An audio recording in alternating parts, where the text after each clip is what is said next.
Buenas tardes, ¿cómo están? Bien, ¿qué tal, profe? ¿Cómo estás? Muy bien. Buenas tardes, profe. Hola, Buenas tardes, profe, buenas Nancy. tardes. Buenas tardes. ¿Estás Freddy? Carlos, Sí, Alfonso Presente. y Karen, ¿verdad? Sí, profe, presente. Y díganme, ¿qué pasó con los dos compañeros que están también en su grupo?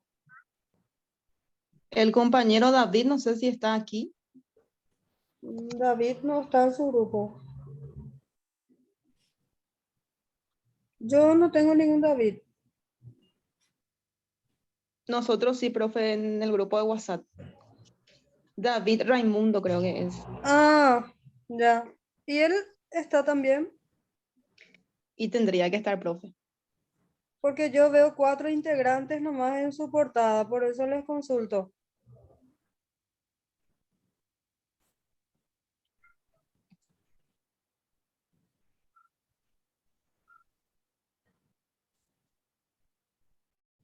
Porque Raimundo Fernández y el otro compañero también es Raimundo Ortiz.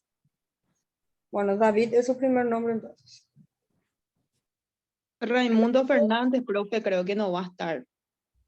Ah, bueno.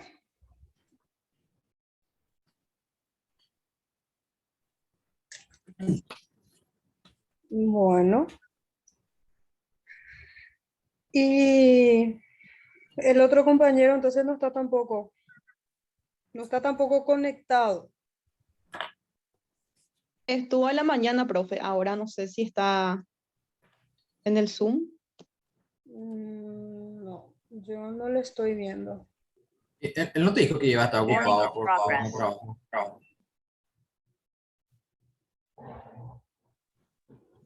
No, no está.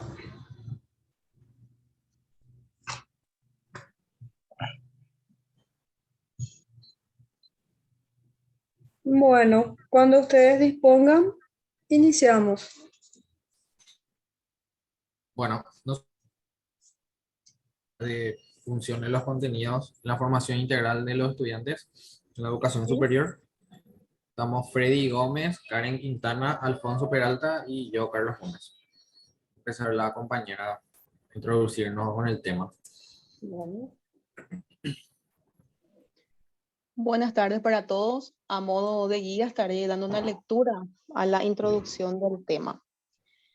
La educación sabemos que a lo largo de la historia de la humanidad ha sido vista como una herramienta esencial para construir la sociedad deseada. Las instituciones de educación superior, así como la de educación de preescolar, básica y media, también debe de brindar una formación integral. Este compromiso es recordado desde los aspectos misionales de los centros educativos. Es decir, su papel en la sociedad es formar profesionales íntegros. ¿Qué implica esto? Esto implica el desarrollo de habilidades, de conocimientos y actitudes en la persona de manera que logre la autonomía y su independencia para la toma de decisiones responsables con su propia vida, con lo demás, como con lo que lo rodea.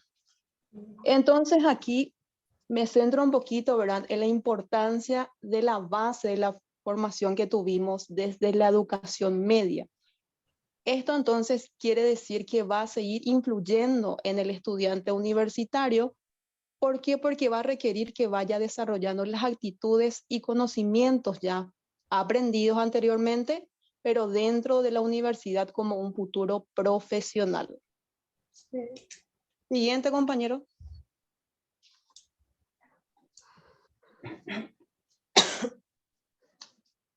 Aquí un poquito vamos a estar hablando de los antecedentes y definiciones. La educación en el Paraguay comprende de los siguientes niveles del cual ya conocemos: la educación inicial y la educación escolar básica, la educación media y la educación superior. La educación superior cuenta con una legislación que es la ley 1264, que entró en vigencia desde el año 1998. A modo de conocimiento general, ¿verdad? Nos centramos en el artículo 53, que especifica acerca de las universidades, que sabemos que existen las públicas y las privadas dentro de la educación superior, que forman parte, así también como las instituciones superiores de enseñanza, que son parte de la misma. Sin embargo, nos dice aquí, ¿verdad?, que tienen un régimen de autonomía para establecer su órgano de gobierno y estructura académica. Es decir, que cada institución elabora sus planes y sus programas a ser desarrollados. Siguiente. Encontramos un segundo, la segunda legislación, que es la ley 4995 del año 2013, que nos habla de la educación superior. En su artículo 2 específicamente y bien clara, nos explica de que la educación superior es la que se desarrolla en el tercer nivel del sistema educativo nacional, con posterioridad a lo que es la educación media. ¿Cuál es el objeto de ello? Es la formación personal, académica y profesional de los estudiantes, así como la producción de conocimientos, el desarrollo del saber y del pensamiento en las diversas disciplinas y la extensión de la cultura y los servicios a la sociedad. ¿Cuáles son las instituciones que integran la educación superior? El artículo 3 nos habla. Son instituciones de educación superior. En primer lugar, sabemos que las universidades, luego están los institutos superiores y los institutos de formación profesional del tercer nivel, que este último comprende los institutos de formaciones docentes como los institutos técnicos profesionales. El órgano de dar cumplimiento a esta ley general, sabemos que es el Ministerio de Educación y Cultura. Y por último, hablamos de la CONES, que la CONES es el Consejo Nacional de Educación y Cultura, que nos dice esta legislación que es el órgano responsable de proponer las políticas culturales, la reforma del sistema educativo nacional y acompañar su implementación en la diversidad de sus elementos y aspectos concernientes. Y tiene como uno de sus objetivos principales el de dictaminar sobre el desarrollo de las instituciones de educación superior. En simples palabras, la función de la CONE es dar a conocer la habilitación de cada carrera universitaria. Sería como un órgano rector de la educación superior, mientras que la ANEAES es la que se encarga de la acreditación de las carreras. Bueno, hasta aquí es lo que me concierne a mí.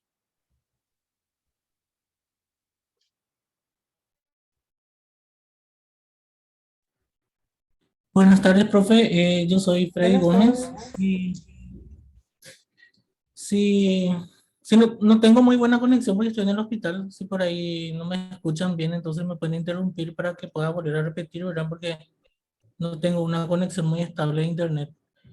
Te Les voy a escucho hablar bien. sobre... Ah, qué bueno, qué suerte.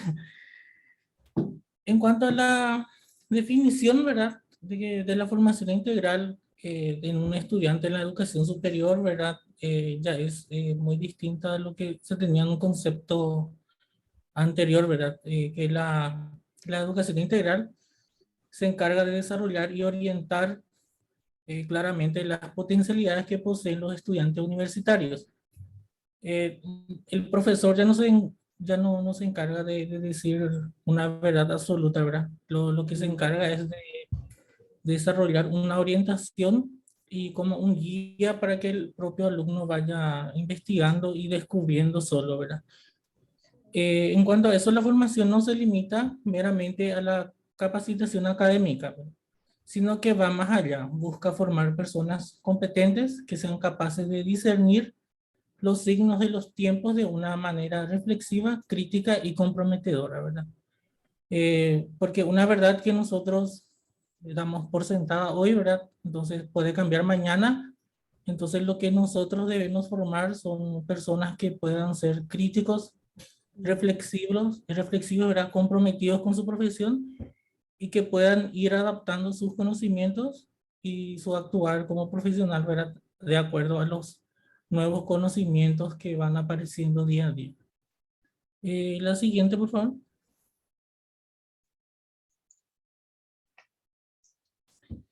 De ahí entonces llegamos a cuál es el objetivo de la formación integral de estudiantes en la educación superior, ¿verdad? Entonces, más que nada consiste en formar personas con pensamiento crítico, participativas, solidarias y capaces de reconocer e interactuar con su entorno, ¿verdad? Entonces, más que nada lo que tenemos que fomentar en nuestros alumnos es que sean participativos de las clases, que puedan dar ideas y que ellos mismos puedan reconocer y puedan aprender, ¿verdad? De acuerdo a su entorno y de acuerdo a los cambios que van apareciendo, ¿verdad? Esto quiere decir que el aprendizaje no solo implica la adquisición de conocimiento específico, sino la internalización de valores, actitudes y formas de comportamiento que permitan a las personas en participar en la transformación de la sociedad. Porque finalmente el proceso de aprendizaje es dinámico y cada día hay cosas muy nuevas que aparecen, ¿verdad? Entonces no tenemos que no ser muy verticalistas en la educación, ¿verdad? Y permitir que los alumnos mismos también vayan aprendiendo solos, ¿verdad? De acuerdo a su actuar. Y en la siguiente.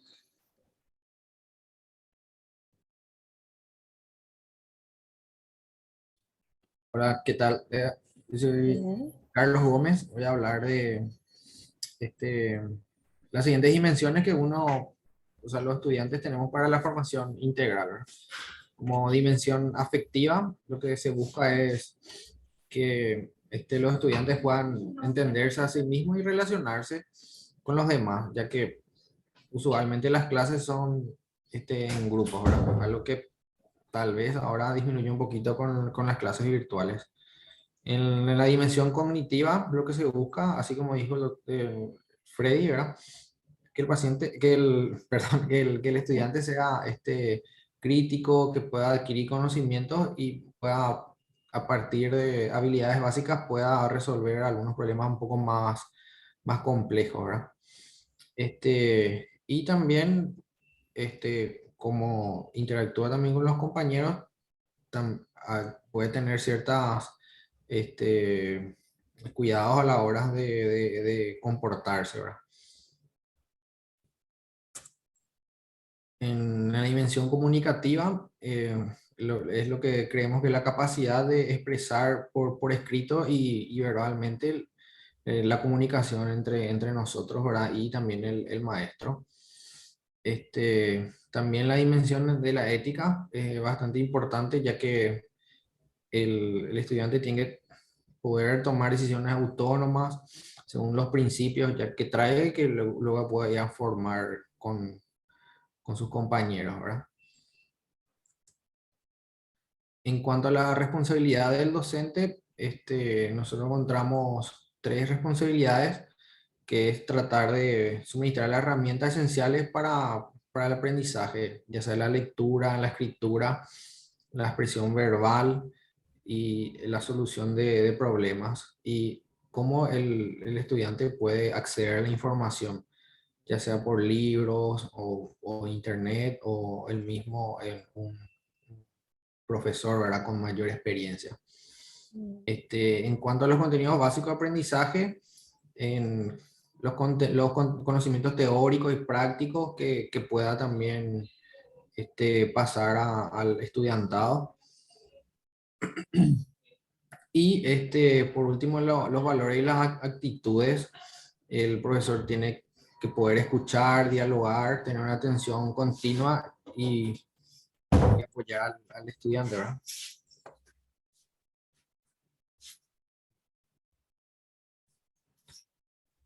A partir de aquí. Buenas tardes. No sé si estaba ahí por ahí. Ahí está, sí. Sí, esta me toca a mí también.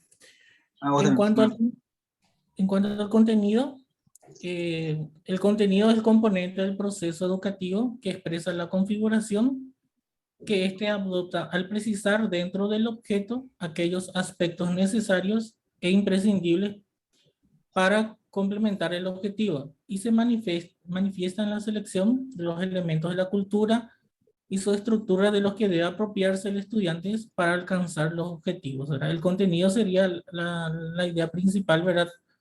De lo que queremos nosotros lograr en una clase, ¿verdad? ¿Qué serían los objetivos, ¿verdad?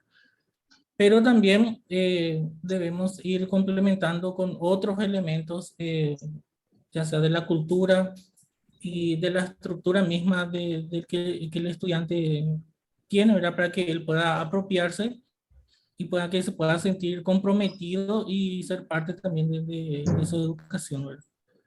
Siguiente. Ahora,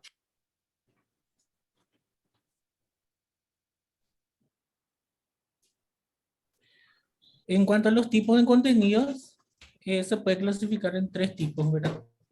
Los que son los conceptuales, que se refiere a los hechos, conceptos y principios. Sería el conocimiento, ya sea teórico o práctico que nosotros queremos dar, ¿verdad? Ya sea el concepto principal de lo que nosotros pretendemos enseñar a los alumnos, ¿verdad? En cuanto a los contenidos procedimentales, ya se refieren a las habilidades y destrezas que tiene que adquirir el alumno, ¿verdad? Y los contenidos actitudinales se refieren a los valores, actitudes y normas, ¿verdad? Aparte de enseñar un conocimiento teórico o práctico de una clase, debemos también inculcar siempre los valores, actitudes y las normas que ese profesional futuro, ¿verdad? Tendrá que inculcar en su formación para que pueda ser un buen profesional. Siguiente. En cuanto a, yo le voy a hablar un poco de las funciones de cada tipo de contenido. En cuanto a los contenidos conceptuales o declarativos, se refieren a aquellos datos que necesitamos memorizar o reconocer como un hecho objetivo para a partir de ahí poder avanzar. Por ejemplo, los periodos históricos, por ejemplo, las operaciones matemáticas básicas o, por ejemplo, las definiciones de los síntomas en el caso de que estemos hablando de medicina o las leyes en el caso de, a partir de las cuales se parte en el caso de una profesión como la abogacía, eh, o los valores normales del laboratorio clínico que un médico debe conocer de memoria para poder partir de una base de conocimiento teórico. Es decir, el contenido conceptual sería el conocimiento teórico que todos necesitamos adquirir para poder partir nuestro proceso de aprendizaje hacia la capacidad de desarrollar ciertas habilidades. Siguiente. Así es. En cuanto a los contenidos procedimentales, digamos que los contenidos conceptuales son cuestiones que memorizamos y los contenidos procedimentales son habilidades que adquirimos y se refieren al saber hacer, es decir, llevar a la práctica aquello que aprendimos en forma teórica. Por ejemplo, podemos conocer el concepto de lo que es un resumen, pero eso sería nuestro contenido conceptual y el procedimental sería saber elaborar ese resumen o elaborar ese resumen. Y para eso hay que tener una estrategia o un modo de proceder que se va desarrollando con la práctica. O sea, para poder llegar a este nivel de contenido hay que tener primero el contenido conceptual. Y los procedimientos ya incluyen unos pasos, es decir, una metodología, y hay unas normas que habitualmente hay que al menos conocer y al menos al inicio de la práctica seguir como guía. Y esto requiere que nosotros desarrollemos ciertas destrezas para llevar a cabo esa tarea. Por ejemplo, si estamos en una clase de educación física y el ejercicio se trata de hacer una carrera de obstáculos, tenemos que conocer las reglas de la práctica y además ir desarrollando la capacidad de dar esos saltos, ¿verdad? Y sería, por ejemplo, en el caso de un abogado, cómo presentar una demanda judicial, o en en enfermería, canalizar la habilidad de canalizar una vía venosa, que, bueno, hay un conocimiento teórico y después hay que saber llevarlo a la práctica, o hasta realizar una cirugía compleja en el caso de un cirujano, ¿verdad? Y Te quiero interrumpir, sí, Alfonso. sí, Tus ejemplos son perfectos y te quiero consultar. Estás dando los ejemplos en cuanto al contenido, sí, contenidos conceptuales, perfecto, procedimentales también. ¿Y cómo introducir la parte actitudinal en ese ejemplo que diste de educación física? ah, la parte actitudinal incluiría los valores, ¿verdad? Respetar al compañero que también está haciendo el trabajo con nosotros, eh, respetar esas normas y saber perder, por ejemplo, que sería Sí. un valor actitudinal que hay que desarrollar también. Sí, y respetar también las diferencias individuales de cada uno, Claro. porque hay algunos que tienen mayores habilidades para correr y otros no pueden correr, ya sea por salud o por cualquier otra cuestión. Entonces, es como que es dejado a un lado y ahí es donde el maestro ahora tiene que ir introduciendo también esa parte actitudinal, que como siempre decimos, ¿verdad? Es algo que está implícito dentro de todo nuestro proceso. Súper bien, adelante. Y la siguiente diapositiva. Y después tenemos los contenidos actitudinales, que se relacionan con la forma de comportarse, como estaba diciendo la profesora, el saber ser y estar. Y implica unos valores que normalmente son compartidos en el grupo, como el trabajo en equipo, el respeto, la ayuda. Y en este caso hay que ir como las destrezas adquirimos, estos son habilidades que desarrollamos, poniéndolas en práctica en cada clase o en cada oportunidad que se presenta en la vida educativa. Y, por ejemplo, en la escuela, en los más chiquitos, la escuela actúa como un agente de socialización, porque se le va enseñando a los alumnos cómo comportarse dentro de una sociedad. Salen de la casa y tienen que relacionarse con personas que no son de su ambiente familiar, y hay unas reglas que hay que obedecer que a veces en la casa pueden ser un poquito diferentes. Y del mismo modo que en la universidad debe ayudarle a sus alumnos a desarrollar habilidades que le van a permitir desenvolverse de acuerdo a los valores morales, éticos y culturales de su país, de su nación, en la profesión que van a desarrollar.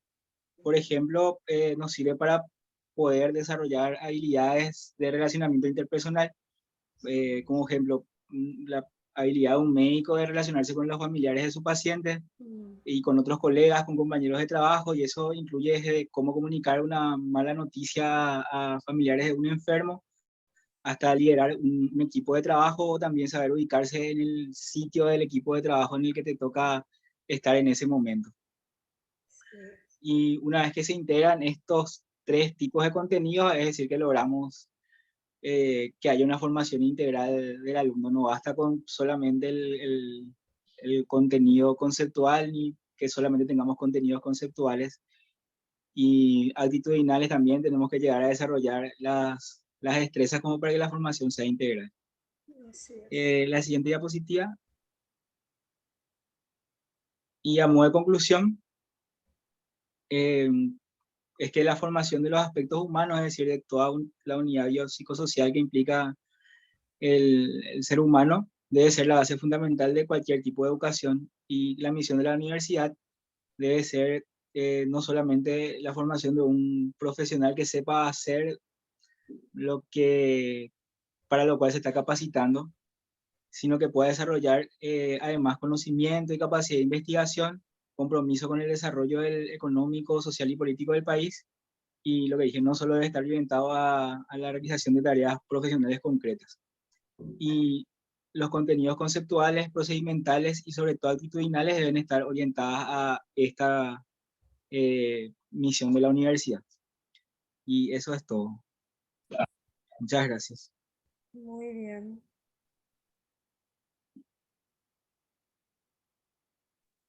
¿Alguien de los compañeros quiere consultar algo, dar alguna opinión sobre la presentación del grupo?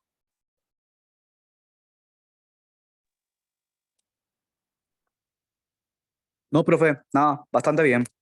Bueno, gracias. Profe, Sí, yo de mi parte quiero dar un aporte, ¿verdad? La sí. importancia de lo que aprendimos desde la educación media, ¿verdad? Porque todo Mm, influye, profe, de ahí para formarnos para el día de mañana como profesionales. Porque si no aprendimos acerca de los valores, de la responsabilidad, del compañerismo, de la disciplina, ya dentro de la universidad es como que nos cuesta un poquito, profe. Y no mm. solamente, ¿verdad?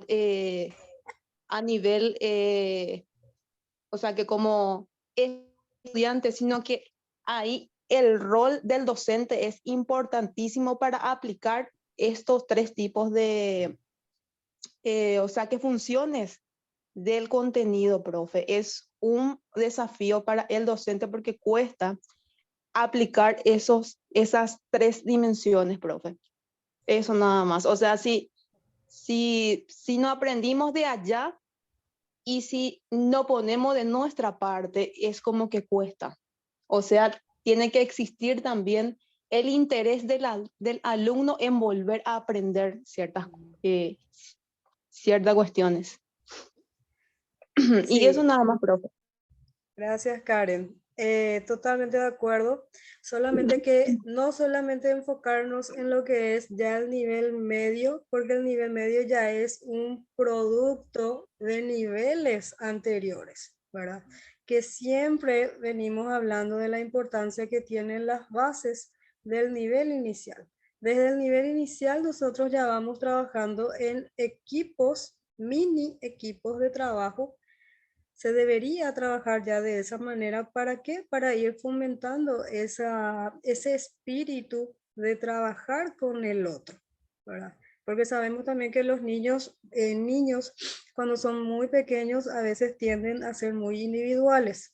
Entonces, ¿qué es lo que vamos haciendo? Vamos trabajando esa parte de socialización en las primeras etapas escolares para luego ir fortaleciendo ya en los demás niveles. Es muy cierto lo que decís, Karen, porque siempre nosotros hablamos de profesionales que están muy capacitados en lo que es el contenido por contenido. Es decir, tienen un manejo teórico impresionante, pero no tienen una metodología de enseñanza adecuada, ¿verdad? Entonces, ¿qué es lo que hace? Que el estudiante no pueda captar lo que el docente está tratando de transmitir, y ahí es importante que el docente maneje varias metodologías de enseñanza para que pueda ir llegando realmente al objetivo, que es construir aprendizajes realmente significativos para nuestros estudiantes. Mencionaron algunos puntos muy importantes que decía sobre la formación integral, que varias veces también ya hemos hablado de la importancia de lo conceptual, de lo procedimental y lo actitudinal. Los tres componentes hacen que realmente cuando queremos lograr algo sea efectivo, ¿sí? Después decían también otro punto que es muy cierto, el tema de la autonomía que tienen las universidades para crear sus propios programas de estudio, y que el ente regulador es el CONES, sí, que es específicamente lo que tiene que ver con educación superior. Y hablamos también de lo que es la ley 1264, que es la ley general de educación, ¿verdad? General, que también habla de los niveles educativos y también se rige para las universidades y institutos de formación profesional. Después decía también uno de los compañeros que que el docente no es más el que tiene la última y la única palabra. Utilizo una palabra muy interesante, el verticalismo, ¿verdad?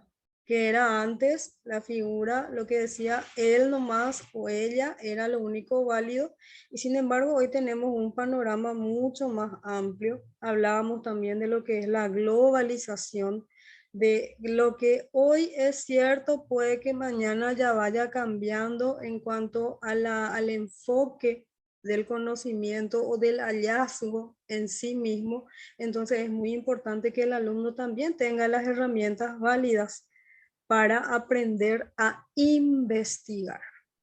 Un ejemplo también que quiero compartir con ustedes, con todo lo que el compañero Alfonso explicó súper claro, el tema de la investigación, la metodología de investigación como contenido.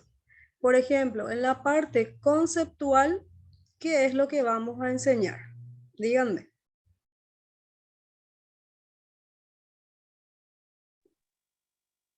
Conceptos, definiciones, todo lo que vendría a ser lo que uno debe de leer y entender, lo que es conceptual.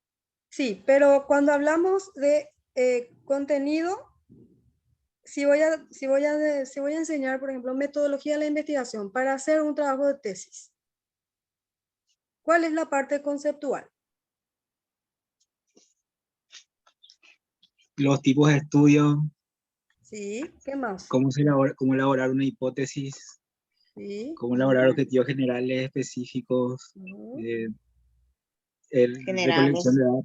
Sí. Y antes de todo eso, ¿qué voy a Una enseñarles? pregunta de investigación, cómo hacer una pregunta de investigación. Y antes de eso, Fundamentación. antes, Marco ético de la investigación. antes, Y el marco teórico tiene que estar conocido. sí, pero vos ya tenés todo eso, pero ¿qué es lo que no estamos teniendo todavía?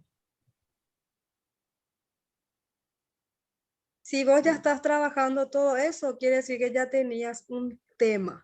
Aunque ustedes no crean, lo más difícil es que el alumno pueda identificar un tema de investigación.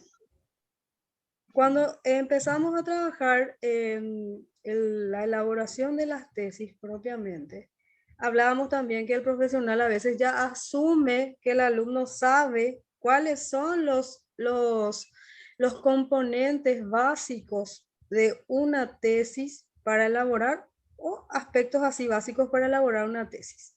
Le decís, bueno, tu tema de investigación debe ser afín a tu carrera. Está perdido en el espacio.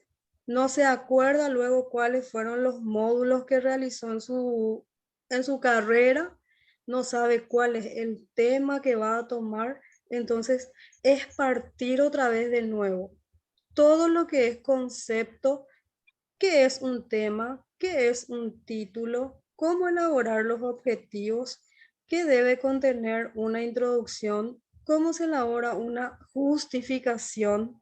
Imagínense si todo eso que es pre tiene dificultades, imagínense lo que es para elaborar el marco teórico. El marco teórico sabemos que debe responder a qué? A los objetivos. Y para elaborar los objetivos es luego todo un proceso. Entonces, cuando nosotros decidimos enseñar metodología a la investigación, es estructurar nuestro tiempo, dedicar varios, 1 o 2 meses exclusivamente para dar la parte conceptual, luego ir introduciendo ya la parte procedimental, que es lo que decía el compañero, ver ya cómo vamos a ir armando el marco teórico. Y les consulto, ¿cómo enseñamos el contenido actitudinal en el desarrollo de este trabajo de tesis?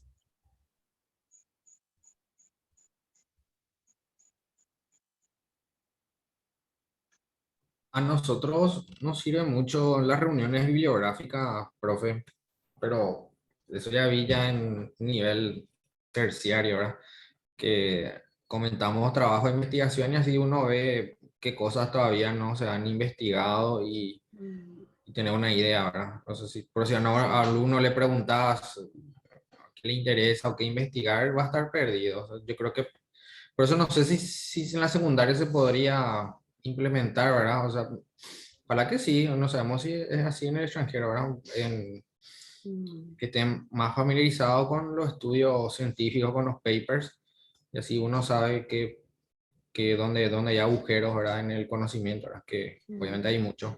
Porque capaz si vos le preguntas a un muchacho, te va a decir que todo ya se sabe, ¿verdad? En la ciencia. Sí. Pero a mí me sirvió mucho eso, las reuniones biográficas donde comentamos un artículo científico y discutimos las debilidades y las fortalezas de los estudios. Y así tiene un Sí, tema que investigar. No sé si va hacia eso lo que preguntaste. sí, eso decía, ¿verdad? Con relación a los estudiantes que no son, bueno, eso en el ámbito de medicina, ¿verdad? Que ustedes están más inmersos en eso y la gente que estudia, por ejemplo, licenciatura en ciencias de la educación también debería estar inmersa en lo que es la educación, porque la educación es un escenario que cambia día a día. Pero, como siempre les digo, les doy ejemplos nada más, no es que todos los estudiantes son así, pero lo que más se ve es en los recién egresados del nivel medio. Eso nomás es lo que siempre yo comparto en cuanto a la debilidad que hay en educación media, en cuanto a la elaboración y la enseñanza para elaborar trabajos de investigación. Ahora lo que consulto es, ¿cómo nosotros enseñamos el contenido actitudinal en una elaboración de trabajos de investigación?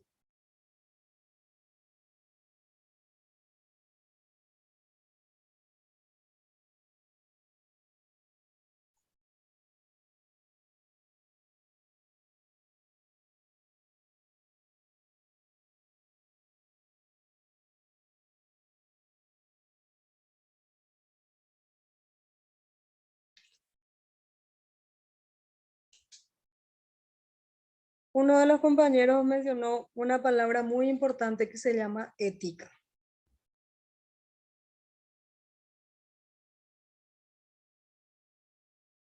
¿Eso es actitudinal o no? Sí, es otro. Sí, es Sí, Así otro. es. profe. Entonces, para que quede nomás como claro los tipos de contenido con relación a metodología de la investigación.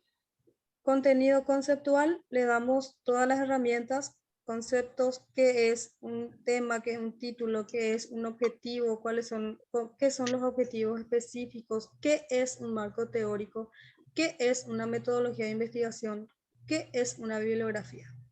El contenido procedimental ya es aplicar todos esos conocimientos en la elaboración de la tesis. ¿Y cuál es el contenido actitudinal? Enseñarles que copiar y pegar es robar. Copiar y pegar es plagiar. Y cortar y pegar no es ético.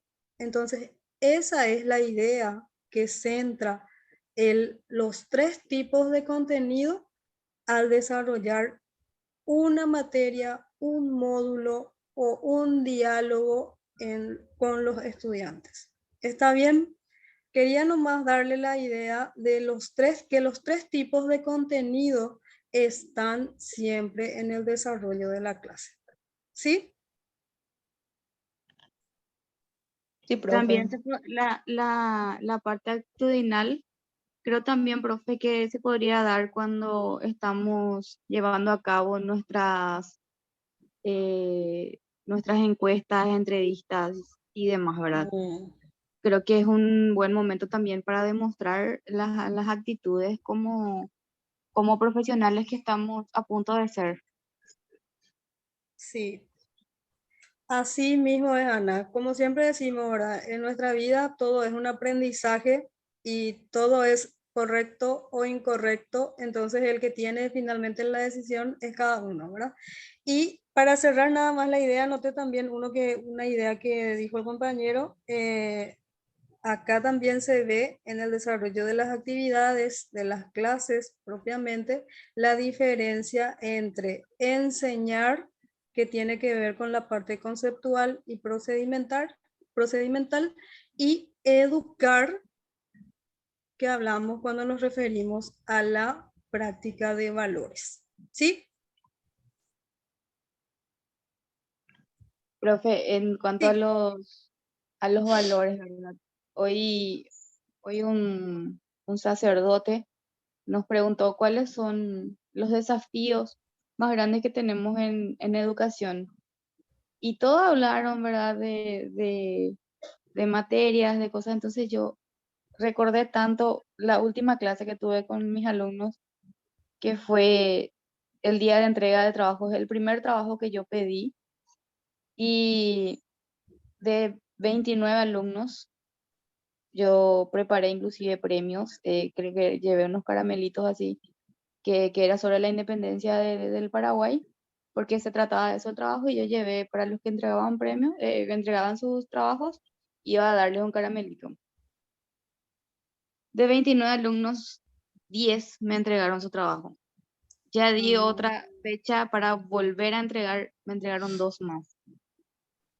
Entonces, creo que la responsabilidad es uno de los valores que hay que trabajar, y muchísimo desde jardín, si es posible, desde ahora en más. Y porque es como que venimos acompañándole a nuestros hijos. Yo me doy cuenta que venimos acompañándole tanto a nuestros hijos hasta el 6º grado, y todo lo solucionábamos y todo lo estábamos haciendo, y le soltamos en el 7º grado, y desde el 7º grado ellos arrastran series de irresponsabilidades que muchas veces ya no están los padres para solucionar. Entonces eso se va arrastrando.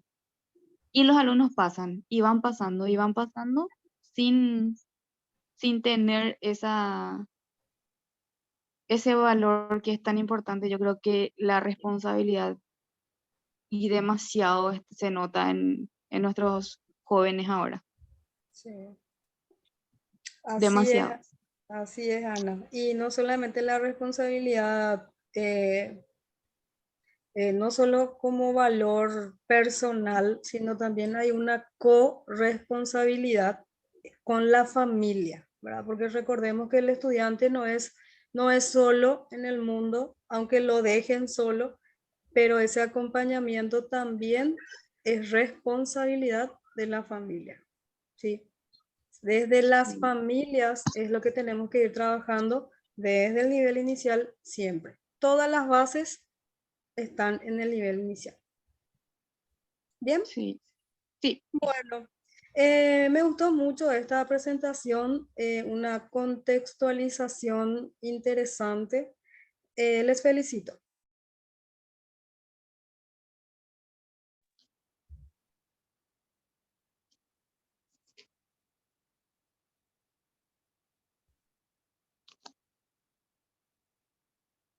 ¿Me escuchan?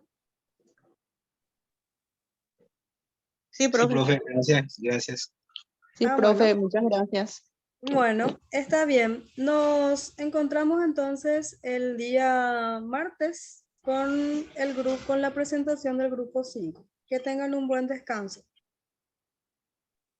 Igualmente, profe. Gracias, Hasta luego. igualmente. Hasta luego. Bueno, hasta luego.